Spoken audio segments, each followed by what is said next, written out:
So, mao na niya to ang result guys na sa atong gihimo nga frame or photo booth diri sa GMT Cafe. So, hi mga ka-explore, welcome back sa ato ang Facebook page. So, for today's vlog, ang ato ang himuon guys kay maghimo ta og frame or photo booth diri sa GMT Cafe sa taas kay para pod no may mag-picture ang mga customer nato no kung mobisita sila diri.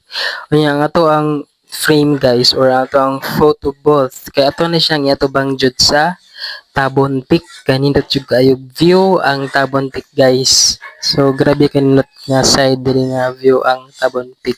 So mao diri na to ibutang ato ang frame or photo booth diri sa GMT Cafe. So kani guys, mano-mano ra gid namo ining gihimo guys nga kay kamera dyan mismo ang naghimo ani kay di na mi kinahanglan nga manuhol pa guys. So kani nga photo booth guys, is simple ra gid ni siya. Actually wa pa ni siya na butangan og mga design.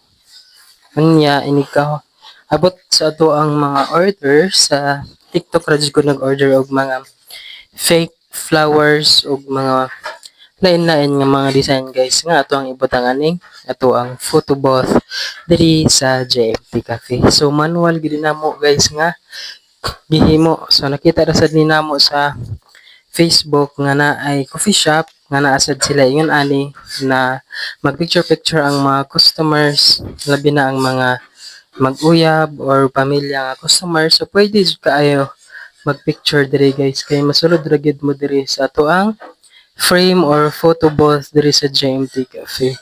So nga to ang mga design ani guys or mga decorations kay wala pa jud naabot tanan guys no. So kaning akong gigamit guys is mga karaan naman ni nga fake grass or fake flower nga gipamutang diri sa ato ang back view. So kining gibutan nato green nga fake grass sa back view ni siya or view ni siya sa likod. Kay ang likod man gud ani atong butan nga frame or photo booth kay ang kalsada. So kinahanglan nito siya tan-awon kay kalsada siya, highway ang ato ang likod ani. So karon guys gipabarog na namo sumuo na ni siya ang hitsura guys oh sa ato ang frame no, grabe kanindot na guys no, bahala giwi na siya guys. Basta nindot lang gid siya tan-awon nya maka-picture na ang mga tao diri.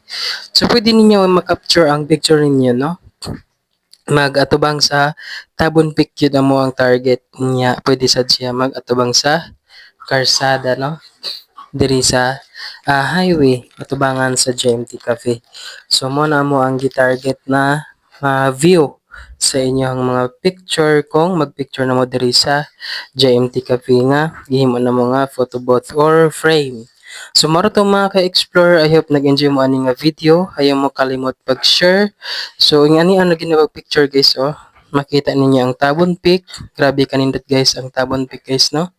Nya makita ra pod nato ang mga view diri sa kalsada dapit. So maro to guys, tang salamat. Ayaw mo kalimot i-follow ang Jonathan the Explorer, JMT Cafe ug Arjan Vlog.